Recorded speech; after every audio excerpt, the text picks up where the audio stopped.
여러분, 저는 주일마다 이제 사도행전이라는 말씀을 가지고 이 강해 설교를 하고 있습니다. 이 강해 설교는 제목이나 주제 설교와 달리 가장 중요한 것은 이 성경 말씀이 기록될 그 당시 그 상황으로 저와 여러분이 돌아가는 겁니다. 그러다 보니까는 어쩔 수 없이 성경 말씀에 대한 배경 또는 단어 이런 것들을 잘 꼼꼼하게 살펴보아야 됩니다. 그래야지 저와 여러분이 성경이 기록될 그 당시로 돌아가서 이 말씀이 왜 기록되었는지, 그리고 그 말씀이 나한테 뭘 의미하는지를 온전히 이해할 수가 있기 때문입니다. 그래서 오늘은 이제 다음 주와 이어지는 설교의 같은 맥락으로서 좀 본문을 좀 꼼꼼히 살펴보려고 합니다. 설교 전반부에는 좀 따분하다, 지루하다 생각하지 마시고 정신을 반짝 차리시고 따라오시면 좋겠습니다. 목사님, 그 말하니까 벌써 지루하네요. 이런 분이 없었으면 좋겠습니다. 근데 정말 지루하다 싶으시면 조용히 눈을 감고 묵상하시기 바랍니다. 그렇습니다. 자, 사도행전 16장은 어떤 말씀입니까? 이 바울이 하나님의 인도하심에 따라 빌립보까지 와서 그 빌립보에서 장차 빌립보 교회의 성도가 될 사람들을 만나는 이야기가 기록되어 있습니다. 그래서 우리 지난주에 바울과 그의 일행이 누구를 만났다고 말씀을 나눴습니까? 이 빌립보 교회 초대 성도 루디아와 그녀의 가정을 만난 이야기를 살펴보았습니다. 자, 그런데 여러분, 바울 일행은요, 이 빌립보에서 루디아와 그녀의 가족들에게 복음을 전하고 세례를 베푼 다음에 다른 곳으로 이동하지 않고 계속해서 어느 일정 기간 동안에 이 빌립보에 머물렀습니다. 거기서 뭐 했느냐?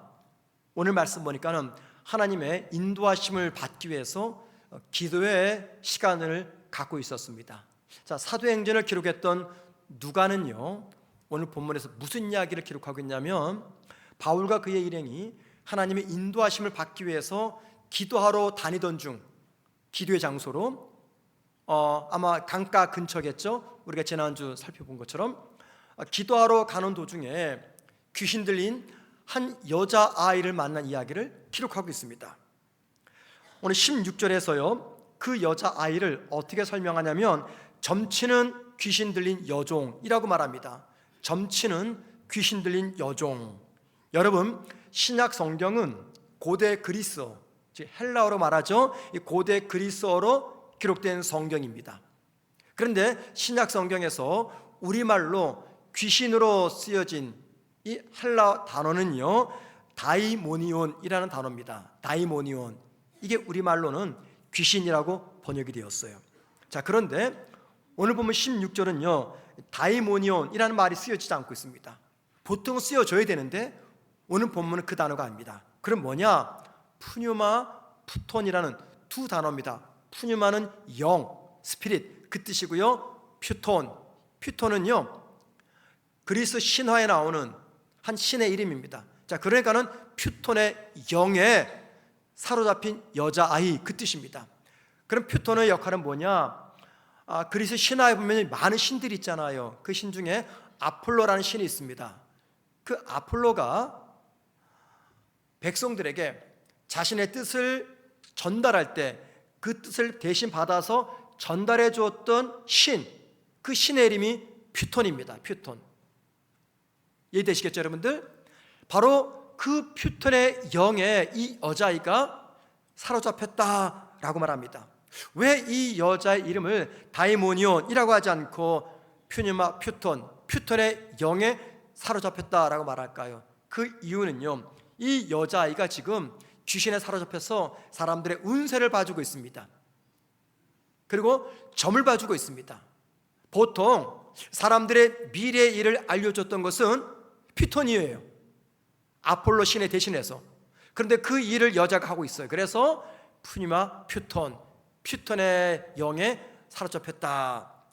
자, 그런데 문제가 뭐냐면 이 여종이 바울 일행을 보고는요, 이렇게 계속해서 외치는 겁니다. 자, 17절 말씀 보세요. 그가 바울과 우리를 따라와 소리질러 이르되 이 사람들은 지극히 높은 하나님의 종으로서 구원의 길을 너희에게 전하는 자라. 그런데 18절 말씀 보면요, 이 여종은 이런 이야기들을 여러 날 동안 계속했다라고 말합니다. 자, 그래서 그 말을 들었던 바울은 심히 괴로웠다라고 말해요. 심히 괴로웠고 심히 고통스러웠다. 18절 보세요. 이같이 여러 날을 하는지라 바울이 심히 괴로워하여. 여기 심히 괴로워하여 이 말은요, 영적 번민입니다. 영적 번민, 또 참기 어려운 내면의 고통을 지금 바울이 겪고 있었다라는 겁니다. 그럼 여러분, 바울이 무슨 이유 때문에 이 여종의 말, 17절 말을 듣고 영적인 번민과 그리고 참기 어려운 내면의 고통을 겪고 있는 것입니까? 오늘 설교의 목적은요, 그 이유를 찾아보는 겁니다. 왜냐하면 거기서부터 16장 전체가 연결되고 있기 때문이에요. 먼저 17절 말씀 보면은요, 이 여종의 말의 출처가 성령의 계시나 성도의 신앙 고백이 아닙니다. 그럼 뭡니까? 점치는 귀신의 입에서 나온 이야기입니다. 즉 여종의 말의 출처가, 17절을 말하는 여종의 출처가 바로 귀신이었습니다. 이것 때문에 바울이 몹시 힘들어했어요. 자, 요한일서 4장 1절에 이런 말씀이 있습니다. 사랑하는 자들아, 영을 다 믿지 말고 오직 영들이 하나님께 속하였나 시험하라. 많은 거짓 선지자가 세상에 나왔습니다. 이 구절이 무슨 말입니까? 어떤 누군가의 영적 주장이나 누군가의 영적 체험이 하나님이 아닌 거짓 영, 즉 귀신, 마귀로부터 온 것일 수 있다, 그 말입니다. 그렇기 때문에 진리 자체뿐 아니라 그 진리를 말하는 출처가 어떠한가를 분별해라, 그 말입니다. 사람들이 이게 진리입니다, 저게 진리입니다 말을 하죠. 그 진리의 출처가 어딘가를 확인해라. 성경 말씀인지 개인의 사적인 감정인지 잘 분별해라, 그 말입니다. 이게 무슨 말입니까? 이겁니다. 누가 말했는지가 무엇을 말했는지 못지않게 중요하다, 그 말입니다. 우린 주로 말의 내용에 관심을 가져요. 그런데 말의 내용보다, 진리의 내용보다 더 중요한 것은 그 진리를 누가 말했느냐, 진리의 출처가 중요하다. 두 번째, 이 바울이 괴로워한 것은요, 여종이 말하는 방식이 이 복음의 방식이 아니었기 때문입니다. 얼른 들으면 이게 내용이 복음의 내용이에요. 그런데 설령 그것이 복음의 내용일지라도, 물론 나중에 말씀드리겠지만 복음의 내용 절대 아닙니다. 복음의 내용일지라도 복음을 전하는 방식을 따라야 되는데 여종이 말하는 방식은 이 복음을 전하는 방식이 아니었습니다. 자, 17절 말씀 보면요, 여종은 17절을 말할 때 소리를 질렀다라고 말합니다. 소리를 질렀다. 성경에서 소리를 질렀다라는 표현은요, 주로 귀신 들린 자의 절제되지 않는 이 비명을 표현할 때 썼던 표현입니다. 소리를 질렀다. 여러분, 복음은요, 질서와 평강이신 하나님의 메시지입니다. 그렇죠? 질서와 평강이신 하나님의 메시지예요. 그렇다면 그 메시지는요, 혼란과 소란함 속에서 전해질 수가 없는 겁니다. 여종의 이 17절 말씀은 진리를 전하기보다도 사람들의 이목을 끌어서 바울 일행을요, 세속적 신비주의자로 강조하고 싶었던 사탄의 사악한 전술이었습니다. 그래서 바울은 괴로워했어요. 자, 세 번째, 바울이 괴로웠던 이유는요, 여종의 말은 문화 또는 이 종교적 오해를 불러올 수 있는 표현이었기 때문입니다. 자, 17절 다시 보세요. 여종이 이렇게 말합니다. 이 사람들은 지극히 높은 하나님의 종으로서, 거기까지 보세요. 지극히 높은 하나님의 종으로서, 우리말 성경에는 하나님이라고 번역을 해 놓았습니다. 이 부분을 해석하는 성경학자들마다 주장이 다 다릅니다. 하지만 저는 성문교회 담임 목사로서 말씀을 묵상하면서 제가 깨달은 바를 여러분에게 알려드립니다. 여종의 이 말, 지극히 높은 하나님, 이 말은요, 오해와 혼란을 일으킬 위험한 요소가 담겨 있어요. 자, 우리말로는 하나님이라고 번역된 헬라어는요, 데오스라는 단어입니다. 데오스. 그런데 데오스는 어떤 의미냐면 이 헬라어를 모국어로 사용하는 이 그리스에서 혹은 그 당시 지중해 나라, 로마, 터키, 이스라엘, 그리스, 이 모든 나라는요 마치 영어가 세계 공용어처럼 이 헬라말, 그리스말을 세계 공용어로 사용했어요. 그때 유대인들 말고, 이스라엘 사람들 말고 일반 나라 사람들은요 이 데우스라는 단어를 누구로 생각했냐면 신 중의 신, 그리스 신화에 나오는 이 제왕적인 신, 이 제우스, 그 제우스를 로마 사람들은 아폴로 신이라고 믿었거든요. 같은 뜻입니다. 제우스라고 이해를 했어요. 자, 그러니까는 지극히 높은 하나님이 아니라 지극히 높은 데우스, 지극히 높은 제우스, 그 뜻입니다. 그런데 유대 사람들은요 구약 성경에서 하나님을 히브리 말로 야훼라고 불렀거든요. 그 야훼 히브리 말을 헬라어로 번역할 때는 이 데우스라는 말을 썼어요. 자, 그래서 만약에 사도 바울이 유대인들에게 혹은 어떤 그 종교적인 기독교 배경에 있는 사람들에게 지극히 높은 데우스 그러면 이것은 하나님을 일컫는 표현이구나, 충분히 이해가 됐습니다. 그런데 여러분, 지금 귀신 들린 요정은 이 말을 누구에게 하고 있는 겁니까? 바울 일행에게 하고 있는 겁니까?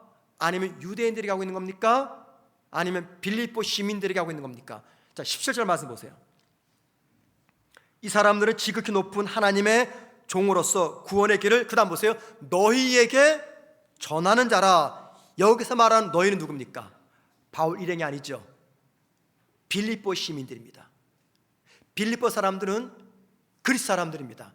누구보다도 그리스도 신화의 신을 믿었고 제우스를 믿었던 사람들입니다. 자, 그러니까는 여종의 이 말을 들었을 때 빌립보 사람들은 하나님이 아닌 제우스를 연상했을 가능성이 대단히 높다는 겁니다.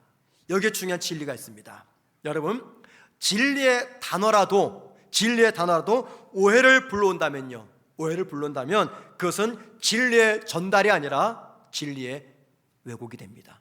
그렇기 때문에 만약 여러분들이 누군가에게 진리의 복음을 전한다, 참 조심하셔야 됩니다. 절제할 때는 절제하고 분별할 때는 분별해서 정말 진리에 맞는, 그 내용에 맞는 단어와 표현을 선택해서 복음을 전하셔야 됩니다. 자, 네 번째입니다. 바울이 여종의 말을 들었을 때 괴로웠던 이유는요, 바울 일행을 이렇게 소개합니다. 지극히 높은 데우스의 종으로서 구원의 길을 빌립보 사람들에게 전하는 자들이다 라고 말합니다. 여기서 말하는 구원의 길, 이 구원의 길을 우리에게 전하기 위해서 온 지극히 높은 데우스의 종들이다 라고 말합니다. 여러분, 이 귀신 들린 여종이 말하는 이 구원, 이게 무슨 말일까요? 구원은요 헬라어로 소테리아라는 단어로 쓰였습니다. 그런데 이 소테리아는요 이 그리스어를 사용하는 문화 환경 속에서는 바울과 성경에서 말하는 구원과는 전혀 다른 개념의 의미입니다. 예를 들면 바울이 복음을 전할 때 구원 이야기를 하죠. 그때 구원은 무슨 말이냐면 예수님을 통한 죄 사함, 영생의 구원, 이걸 의미합니다. 이게 바로 소테리아라는 의미입니다. 하지만 빌립보 지역의 그리스 문화에서는요 이 소테리아는 다른 뜻입니다. 예를 들면 점술적인 보호, 그러니까 점을 쳐서 그 사람을 보호해 줄 때 소테리아, 혹은 운명의 해방, 내 운명이 그냥 질병을 안고 살아갈 운명입니다. 가난하게 살아야 될 운명입니다. 그런데 신의 도움으로 그 운명에서 해방될 때 소테리아, 이런 말을 썼어요. 또는 신의 가호를 빌어줄 때 소테리아, 혹은 질병이나 재난에서 구조당할 때 그때 소테리아. 그러니까는 바울이 썼던 구원의 개념에서의 소테리아와 그리스 사람들이 썼던 의미는 완전히 다릅니다. 그러면 여러분 한번 물어보겠습니다. 귀신 들린 여종이 예수님을 한 번도 들어본 적이 없는 빌립보 사람들에게 구원의 길 소테리아라고 말할 때 빌립보 사람들은 뭘 연상했을까요? 예수님의 십자가 죽음을 통한 죄 사함을 생각했을까요? 아니면 점술적인 보호, 운명의 보호, 신의 가호, 질병이나 재난에서의 구조, 뭘 연상했을까요? 당연히 후자입니다. 후자. 그런데 이게 무엇과 대치가 됩니까? 곧 바울이 전하게 될 십자가 복음의 내용과 완전히 대치가 되는 거예요. 자, 그러니까는 지금 여종이 귀신에 붙잡혀가지고 복음을 말하는 것처럼 외치지만 그 내용은 바울이 전할 복음과 완전히 다른 내용입니다. 그래서 사도 바울이 심히 괴로웠던 거예요. 마지막 5번째, 바울이 여정의 외침을 듣고 괴로웠던 이유는요, 여정의 외침은요, 이 복음을 전하는 바울 일행의 정체성을 오해하게 만들었습니다. 자, 17절 보세요. 귀신 들린 여종이 말합니다. 이 사람들은 바울과 그의 일행입니다. 이 사람들은 지극히 높은 하나님의 종으로서 구원의 길을 너희에게 전하는 자라. 여종은요, 이 복음을 전하는 바울 일행을 지극히 높은 데우스의 종, 지극히 높은 제우스의 종이라고 설명을 합니다. 당시 빌립보 사람들에게, 즉 그리스 문화에 있었던 사람들에게 이 표현, 지극히 높은 데우스의 종, 이 표현은요, 신들의 뜻을 전달하기 위한 신탁을 하는 점술가 혹은 신전에서 일하는 사제들, 그런 사람들에게 적용되는 표현이었습니다. 자, 그러니까는 이 여종의 외침은요, 바울 일행을 자신처럼 귀신에 사로잡힌 사람들 또는 영적 신비주의자, 신탁하는 삶, 그런 것을 의미했던 겁니다. 이는요, 곧 복음을 전할 바울의 정체성에 심각한 위기를 가져다 주는 거죠. 왜냐하면 바울이 만약에 복음을 전할 때 그 빌립보 사람들은 뭘 연상할까요? 신탁하는 사람들, 그리스 신화에 나오는 신들의 메시지를 전하는 사람으로서 바울을 이해하고, 바울이 전하는 복음과 그들이 생각했던 그리스 신화에서 나오는 그 이야기와 신들의 활동과 같은 것으로 오해할 소지가 높았기 때문입니다. 그래서 바울이 몹시 괴로웠던 거예요. 여러분, 여기서 우리가 또 기억할 것이 있습니다. 복음을 전하는 자의 정체성이 모호해질 때 그가 전하는 복음 자체도 왜곡될 수가 있다는 겁니다. 누가 복음을 전하느냐, 어떤 사람이 복음을 전하느냐, 그 사람의 정체성과 삶의 모습 때문에 그가 전하는 진리의 복음 자체가 왜곡될 수가 있다는 겁니다. 이런 현상을 우리 주변에서 참 많이 봅니다. 자, 저는 지금까지 바울이 여종의 말을 듣고 괴로워했던 이유 5가지를 말씀을 드렸습니다. 자, 18절 말씀 보니까는 참다 못한 바울이 어떻게 합니까? 그 여종에게 붙어있는 귀신을 쫓아냅니다. 그런데 여러분, 저는 17절과 18절 말씀 묵상하다가 바울이 어느 순간 이해가 되지 않았습니다. 만약에 바울 일행이 처음 이 여종에게 17절 말씀을 들었다면 어떻게 됩니까? 그 즉시 그 여종에게 붙은 귀신을 쫓아내야 됩니다. 근데 그렇게 하지 않아요. 여러 날 동안 아주 마음적으로 고통을 당한 뒤 너무너무 힘든 시간을 보낸 다음에 뒤늦게서야 여종에 붙은 귀신을 쫓아냅니다. 우리의 질문은 이거예요. 왜 처음부터 귀신을 쫓아내지 않는가? 저 같으면요, 당장 그 자리에서 귀신을 쫓아냅니다. 그럼 속이 후련하잖아요. 여러분, 바로 여기에 바울의 또 다른 괴로움이 있었습니다. 만약에 귀신의 소리를 듣고 그 즉시 바울이 여종에게 붙은 귀신을 쫓아냈다면 어떤 일이 벌어졌을까요? 이 귀신 들린 여자가 점을 봐줌으로 말미암아 경제적 이권을 챙기는 남자들이 있었어요. 이 여종의 주인이죠. 그들이 바울을 향해서 어떻게 할까요? 대적하는 거죠. 사회적 충돌을 일으킵니다. 사람들을 선동합니다. 그래서 마치 루스드라처럼 바울에게 폭행을 가하고 바울을 죽이려 할 겁니다. 아닌 게 아니라 이제 다음 주 보겠지만 결론적으로 바울이 귀신을 쫓아낸 다음에 제가 말씀드린 이런 일을 겪습니다. 사회적 충돌이 나서 그게 몹시 엄청난 매를 가하고 지하 감옥에 가두게 됩니다. 바울은요, 처음부터 이 귀신을 쫓아냈다면 이런 폭행을 받아야 되는 겁니다. 이게 바울에게는 인간적인 고민이었고 갈등이었어요. 자, 그러니까요, 바울은요, 진퇴양난의 상태에 놓여 있는 겁니다. 귀신을 그냥 놔두자니 이 여종 때문에 그가 전할 복음이 훼손됩니다. 변질이 됩니다.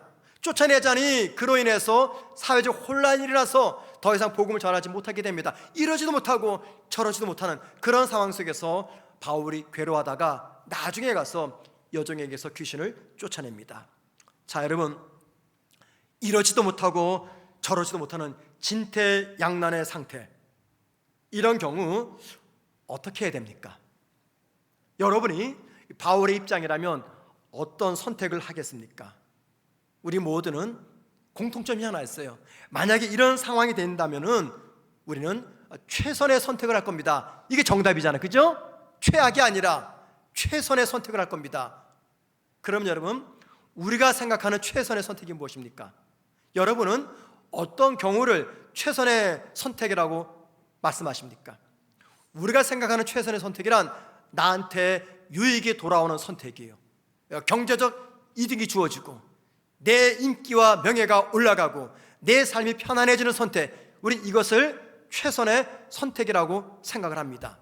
그렇죠, 여러분들? 그런데 사도 바울은요, 이 진퇴양난의 상황에서 그 역시 최선의 선택을 했습니다. 많이 기도했겠죠. 그런데 그가 내린 최선의 선택이란 자신에게 유익이 되는 선택이 아니라 자신이 고난을 겪는 선택을 합니다. 그래서 그 선택은 이 여자에게 붙어있는 복음 전파의 장애물인 귀신을 쫓아내는 선택입니다. 복음의 변질을 막기 위해서. 근데 그 결과가 무엇입니까? 그 선택의 결과, 여종의 주인들로부터 바울은 고소를 당합니다. 몹시 매를 맞습니다. 그리고는 지하 감옥에 갇히게 됩니다. 여러분, 바울이 이거를 예견하지 않았을까요? 다 생각했습니다. 그래서 고민한 거예요.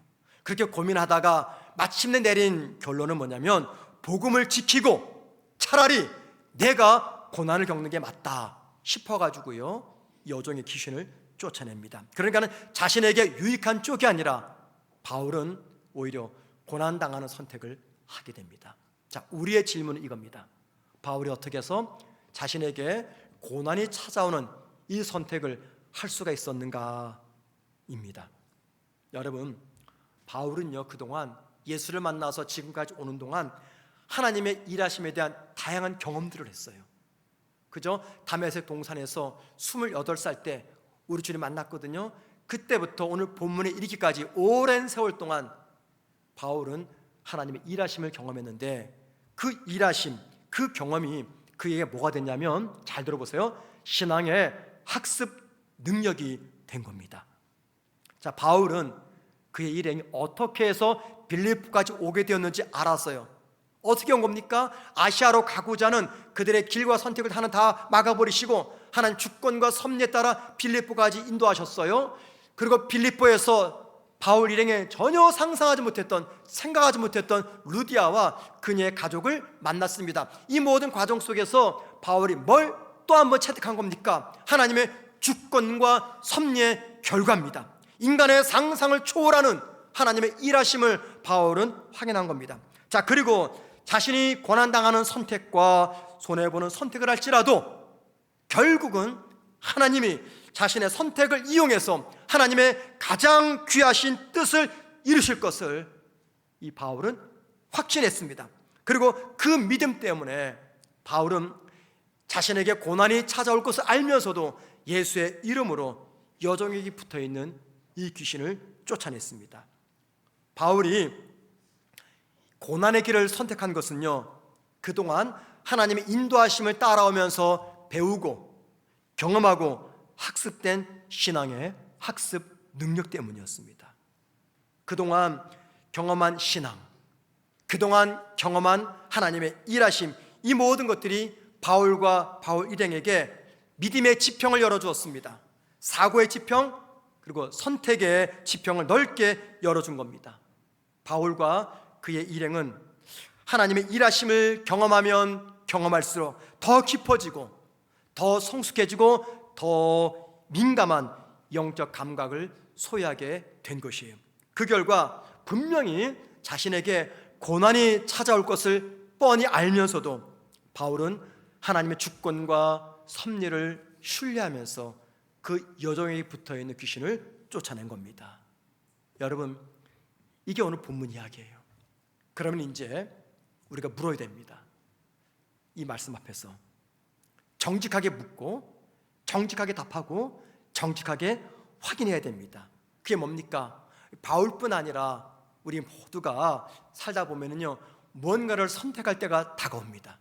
어쩌면 지금 여러분에게 중요한 선택에 그 갈림길에 놓여 있는 그런 분들도 계실 겁니다. 우리의 삶은 매 순간 선택의 연속입니다. 그리고 우리는요, 우리의 모든 선택들이 언제나 최선의 선택, 최고의 선택이 되기를 바랍니다. 최고의 선택, 최선의 선택. 그런데 여러분 기억하셔야 됩니다. 최선의 선택과 최고의 선택보다 더 중요한 것이 있습니다. 그게 뭔지 아십니까? 저와 여러분이 하나님을 믿어온 시간의 길이만큼 나의 선택이 성숙해지고 깊어지고 있는가 확인하는 겁니다.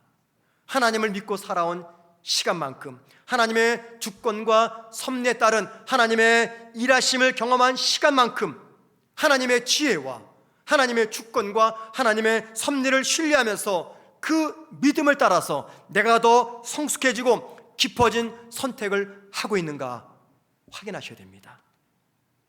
우리가 예수를 믿기 시작한 날이 있죠. 그때부터 지금까지 얼마나 많은 하나님의 말씀을 들었습니까? 그죠 여러분들? 또 얼마나 많은 하나님의 말씀을 읽었습니까? 얼마나 오랜 시간 기도를 해왔습니까? 우리가 기도했던 시간을 다 합치면요, 굉장히 긴 시간 동안 우리는 기도를 해왔습니다. 무엇보다도 하나님께서 당신의 주권과 섭리에 따라서 우리 삶에 당신의 일하심을 보여줄 때가 얼마나 많았습니까? 세상 의지하지 말고 하나님만 의지하라고, 세상에 마음 두지 말고 하나님께 마음 두라고, 세상 편에 서지 말고 하나님 편에 서라고 우리를 하나님께서 가르쳤고 인도하셨고 여기까지 이끄셨습니다. 때로는 내 유익이 아니라 하나님의 영광을 선택한 결과 내가 생각조차 하지 못했던 놀라운 결과들을 내가 경험한 적이 있었습니다. 때로는 하나님의 뜻을 잘 알면서도 그 뜻을 멀리한 채 내 고집대로 살아갈 때 그런 나를 깨닫게 하시는 하나님의 손길도 경험한 적이 우리 여러 차례 있었습니다. 여러분, 저와 여러분이 지금까지 살아오면서 얼마나 많은 하나님의 일하심을 경험했습니까? 그 결과 어떤 분은요, 과거의 그 경험이 신앙의 학습 능력이 되어서 이 바울처럼 중차대한 선택 문제 앞에서 자신의 유익, 자신의 생각이 아니라 자신의 신념이 아니라 하나님의 영광을 위한 선택을 합니다. 하지만 어떤 분은요, 하나님의 살아계심을 수없이 경험하고 생생하게 경험했음에도 불구하고 여전히 자기 중심적인 삶을 살아가면서 자기 중심적인 선택을 하면서 살아갑니다. 여러분, 저는 지금 목사 입장에서 여러분에게 설교합니다. 그러니까 여러분들은 이렇게 생각하실 거예요. 제 말에 동의는 안 되지만, 그래, 당신이 목사니까 목사로서 그 할만해, 내가 들어줄게. 그럴 수 있습니다. 딱 보니까 그런 분들이 한두 분 계신 것 같아요. 당신은 목사로 목사가 직업이니까는 그냥 직업 정신에 따라 그렇게 말해야 되지. 맞아, 내가 들어줄게. 그런 분이 계실 거예요. 자, 그런데 여러분, 지금 이 순간은 제가 목사의 신분이 아니라 여러분과 똑같은 하나님 있는 성도의 입장에서 말씀드립니다. 이건 목사 입장이 아닙니다. 제가 하나님의 사람으로서, 성도로서 지금까지 살아왔던 삶의 경험을 가지고 자신 있게 말씀드릴 수가 있습니다. 내 유익과 하나님의 영광 사이에서 고민할 때, 내 영광과 교회 유익 사이에서 내가 고민할 때, 그때 내 유익, 내 영광을 포기하고 하나님의 영광과 교회의 유익이 되는 선택을 한번 해보세요. 그러면요, 하나님은 반드시 당신의 주권과 섭리에 따라서 우리 믿음의 선택을 후회하는 선택, 실패하는 선택으로 만들지 아니하십니다. 오히려 우리가 평생 잊을 수 없는 하나님의 놀라운 영광을 내 삶에 보여주십니다. 하나님을 믿고 난 뒤 지금까지 경험하고 배우고 깨달았던 신앙의 흔적들이 있다면 그것들이 저와 여러분에게 신앙의 학습 능력이 되기를 주의 이름으로 축원을 드립니다. 여러분, 바울은요, 그동안 배웠던 신앙의 학습 능력에 의해서 이렇게 고백합니다. 예수가 전부입니다 라고 말이죠. 예수가 전부입니다. 다메섹 동산에서 28살 때 주를 만난 그때부터 지금까지 살아오면서 그가 경험했던 하나님의 일하심, 신앙의 학습 능력 때문에 바울은요 이렇게 외치는 겁니다. 예수가 전부입니다 라고 말이죠. 그 고백을 담아서 바울이 뭐라고 말합니까? 귀신 들린 여종을 향해서 예수 그리스도의 이름으로 내가 내게 명하노니 그에게서 나오라. 이게 무슨 말입니까? 바울이 가지고 있는 가장 귀한 것, 가장 능력 있는 것, 가장 소중한 것, 그게 뭐라고요? 예수 그리스도. 그리고 마침내 귀신이 그 여종에게서 떠납니다. 우리가 이제 다음 주 살펴보겠지만 바울이 이 예수를 선포함으로 말미암아 폭행을 당합니다. 지하 감옥에 투옥당합니다. 그리고 바울은 이 결과를 미리 알고 있었어요. 그래서 괴로워한 겁니다. 그런데 바울이 그럼에도 불구하고 자신이 직면한 이 상황에서 내릴 수 있는 최고의 선택이 최선이 예수밖에 없음을 고백하고 있는 겁니다. 그리고 귀신에 붙들려 고생하는 여자에게 줄 수 있는 가장 귀한 것, 가장 좋은 것이 바로 예수뿐임을 알리고 있는 것이에요. 그래서 바울은 예수를 전하면 매를 맞고 감옥에 투옥될 것을 알면서도 그는 조금도 거리지 않고 예수만 전했던 겁니다. 바울에게 언제나 최선은 예수 그리스도였습니다. 그 이유가 무엇 때문입니까?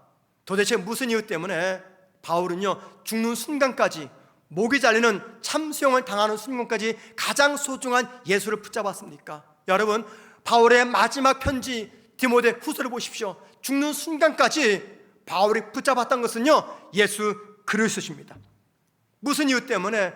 그는 일평생 예수를 붙잡았고 인생의 결론을 예수로 지은 겁니까? 그것은요 그가 평생 살면서 경험했던 삶의 마지막 결론, 인생의 결론이 다름 아닌 예수였기 때문입니다. 예수 때문에 사는 인생, 예수로 사는 인생, 예수가 인생의 문제 답이 되는 인생, 예수 없이 살 수 없는 인생, 예수가 삶의 전부인 인생, 예수만 전해야 되는 인생, 이게 바로 성도의 운명이며 사도 바울이 예수를 믿고 살면서 마지막 순간까지 내린 그의 인생의 최종 결론이었습니다. 여러분, 여러분에게 단도직입적으로 물어볼게요. 여러분의 삶의 최우선순위가 무엇입니까? 우리 삶의 최우선순위가 무엇입니까? 여러분은 예수로 사는 인생, 예수 때문에 사는 인생, 예수가 삶의 해답인 인생, 예수 없이 살 수 없는 인생, 예수가 삶의 전부인 인생, 예수만 전해야 되는 인생, 이게 내 운명임을 믿으십니까? 바로 이 고백이 예수를 만난 뒤 평생 믿음으로 살아왔던 성도가 내릴 수 있는 인생 결론입니다. 만약에 저와 여러분도 이 고백을 할 수 있다면 그때는 저와 여러분도 바울처럼 내 유익이 아니라 내가 고난을 겪더라도 하나님의 영광을 위한 그런 선택을 할 수가 있습니다. 성도에게 삶의 최우선순위, 첫 번째 순위, 바로 그것이 예수가 되어야 됩니다. 그래서 무엇을 하든지 이런 대전제가 있어야 돼요. 선 예수 후 나의 삶. 죄송하지만 선 예수 후 나의 가정, 선 예수 후 내 자녀, 선 예수 후 물질, 선 예수 후 명예, 더 나아가 선 예수 후 교회. 어떤 경우에도 이 순서가 바뀌어서는 안 됩니다. 저나 여러분이 살다 보면은요 삶이 정돈이 되지 않을 때가 참 많아요. 여러분 가운데 그런 분 계세요? 매일매일의 삶이 너무나 혼란스러워요. 내적으로나 외적으로나 무엇 하나 제대로 정돈이 안 됩니다. 그냥 갈팡질팡해요. 이게 옳을까? 누가 말하면 저게 맞는 것 같아요? 또 이 사람이 말하면 이게 맞는 것 같아요. 그래서 하루에도 수없이 이 조변석가처럼 내 마음이 아침 저녁으로 바뀝니다. 총잡을 수가 없어요. 갈팡질팡합니다. 혹 여러분 가운데 그런 분 계십니까? 무엇이 중요한지, 무엇을 선택해야 되는지, 무엇이 선택의 기준인지, 무엇을 가장 소중하게 생각해야 되는지, 무엇을 따라가야 되는지 혼란스럽습니다. 그래서 어떻게 합니까? 가장 쉬운 길을 선택하죠. 그게 뭡니까? 많은 사람들이 몰려가는 길, 많은 사람들이 걸어가는 길, 그 길을 선택합니다. 왜요? 그게 좀 더 안전하게 보이기 때문에. 우리 심리는요, 그래요. 많은 사람들이 가잖아요. 거기에 정답이 있는 것처럼 생각을 해요. 그래서 갈팡질팡 혼란스럽다가 정신 못 차리고 내 신념도 확신도 없이 많은 사람들이 가니까 나도 따라가는 거예요. 거기에 길이 있는 것처럼 생각을 하고. 주님 말씀하셨죠. 그 길은 무슨 길이라고요? 넓은 길, 사망으로 이르는 길. 그런데 확신이 없으니까 우린 이리저리 흔들리다가 많은 사람들이 몰려가는 그 길을 걸어갑니다. 우리 자녀 키우시는 부모님 여러분, 소신껏 키우세요. 여기서만 소신이란 믿음입니다. 믿음. 여러분에게 가장 중요한 게 신앙이잖아요. 그러면 가장 확실한 신앙에 따라 내 자녀 키우십시오. 세상 부모들이 키우는 그 방식 따라가면요, 함께 망하고 맙니다. 여러분, 예수 믿지 않는 사람들은요, 이런 문제들 때문에 혼란도 겪습니다. 갈팡질팡합니다. 하지만 예수 믿는 저와 여러분은 결코 복잡하지 않아요. 너무나 단순 명료합니다. 혼란스럽지 않아요. 왜냐하면 저와 여러분은 그냥 한 가지 기준만 생각하고 그 기준만 실천하면서 살면 되는 거예요. 한 가지 기준이 뭡니까? 이거죠. 선 예수, 후 나의 삶. 이 기준입니다. 무엇을 하든지 어떤 상황에 있든지 내 삶에서 가장 중요한 것, 모든 판단과 선택의 기준이 오직 한 분, 예수가 되어야 한다는 것입니다. 왜 그래야 됩니까? 그게 예수 믿는 저와 여러분의 운명입니다. 그리고 그렇게 살아야 결코 나중에 가서 후회하지 않게 됩니다. 그렇게 살아야 결국은요, 실수하지 않으시는 하나님의 주권과 섭리를 따라가는 아름다운 삶, 성공의 삶을 살아갈 수가 있기 때문입니다. 그런데 여러분, 이 선택과 판단의 기준이 주님이 되면 많이 손해볼 겁니다. 많이 손해볼 거예요. 또 주님이 저와 여러분의 삶의 기준이 되면 남들이 미련하다라고 말할 겁니다. 어쩌면 미래가 불안할 수도 있습니다. 그런데 만일 우리가 하나님의 절대적 주권과 섭리를 믿는 믿음이 있다면, 그리고 그동안 경험했던 하나님의 일하심에 대한 신앙의 학습 능력이 축적되어 있다면 어떻게 될까요? 어떤 경우에도 불안하지 않습니다. 두렵지 않습니다.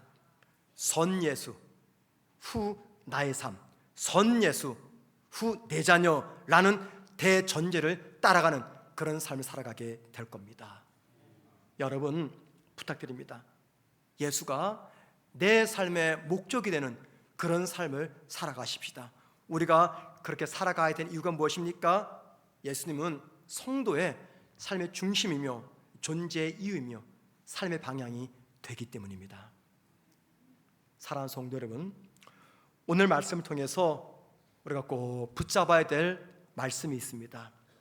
우리가 매일매일 바쁘게 살아가는 일상, 때로는 너무나 평범합니다. 의미도 없어 보입니다.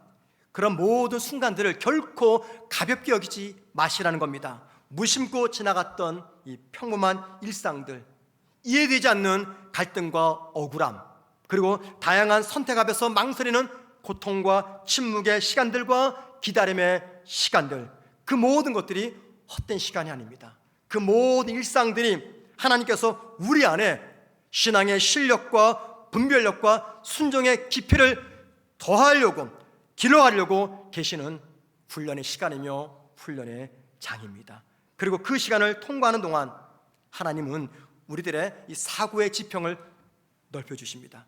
선택의 기준을 세워주십니다. 어떤 경우에도 흔들리지 않는 영적 기초를 견고히 세워주십니다. 그 결과 그 언젠가 저와 여러분이 이렇게 고백할 날이 있을 겁니다. 그때는 몰랐지만 그 모든 시간은 결국 한 가지를 향해 가고 있었습니다. 예수님 한 분만이 내 인생의 유일한 답이었고 지금도 그분만이 내 삶을 설명할 수 있는 유일한 이유가 되십니다 라고 말이죠. 사랑하는 성도 여러분, 수많은 선택의 갈등 속에서 먼저 우리 예수를 붙잡으십시다. 그리고 하나님의 침묵 속에서도 하나님의 뜻을 기다리십시다. 그때 예수의 이름은요, 우리 삶 전체를 이끄는 권세와 능력이 될 것이에요. 예수를 만난 뒤 경험했던 하나님의 일하심에 대한 경험, 그게 저와 여러분에게 신앙의 학습 능력으로 남아야 됩니다. 그리고 과거에 경험한 하나님의 일하심이 오늘 저와 여러분에게 결단을 내리게 해야 됩니다. 어떤 결단일까요? 이 전제죠. 선 예수, 후 나의 삶. 과거 내가 경험했던 수많은 하나님의 일하심의 순간들이 저와 여러분에게 오늘 결단을 낳게 만들어야 됩니다. 어떤 결단이라고요? 예수가 삶의 전부로 드러나는 결단입니다. 여러분, 선 예수, 후 나의 삶을 한번 살아보십시다. 그렇다면 하나님께서 그런 분들에게 놀라운 삶의 간증을 주실 겁니다. 그 간증을 매일매일 경험하는 저와 여러분 되기를 주의 이름으로 축원을 드립니다.